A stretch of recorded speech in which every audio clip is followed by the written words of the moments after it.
Hi everyone, I was tagged by Pat, Book Chat with Pat, to do the Let Me Introduce You tag.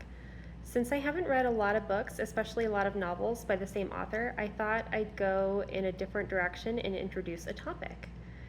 When I talk to other booktubers, especially female booktubers, about history, they often say that they don't like history because it's all about war, it's all about World War II, etc.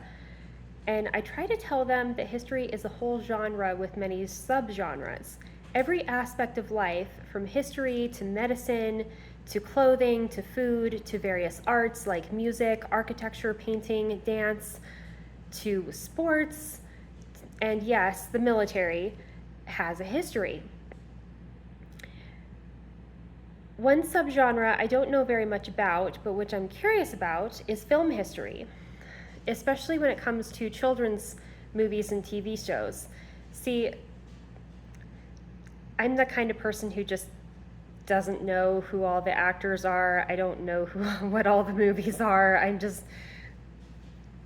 I'm not a movie guru, so I'm curious.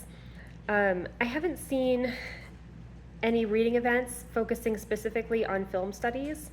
Is anyone interested in doing one next year, or would that be too niche? I have a whole pile of possibilities ready to go if there's enough interest. Anyway, I'd like to go over the few books I have read on that topic already.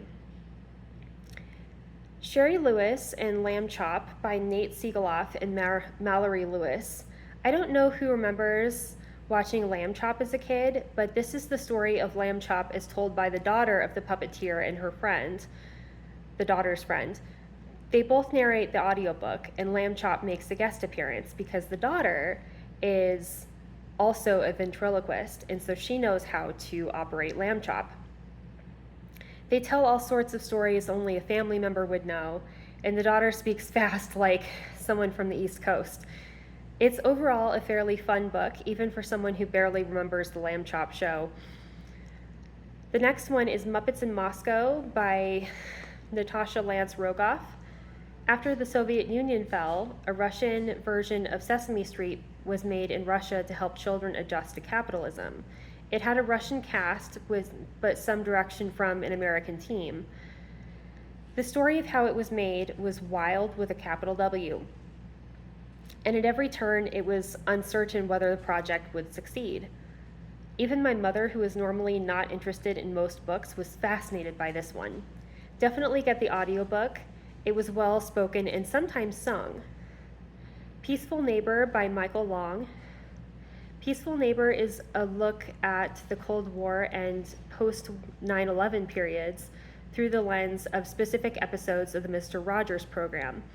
It gives the social and political context to various episodes and illuminates the message Mr. Rogers was trying to give his young audience and their parents. It also addresses the compromises he made to avoid alienating his conservative viewers. Most books about Mr. Rogers are feel-good, faith-promoting books. This is a scholarly book, but it's still engaging. As You Wish by Cary Elwes is the Princess Bride cast memoir. It features memories from most, if not all, of the surviving cast. It's really fun. It's a fun, uplifting book. And the audiobook is read by most of the surviving cast members. I read it first as an ebook, and then I listened to the audiobook. Either way is good. But if you want to hear from the surviving cast members, definitely get the audiobook. And those are all of the books I've read so far. I'd also like to read more about grown-up films and actors as well. I hope you have a good week. Happy reading.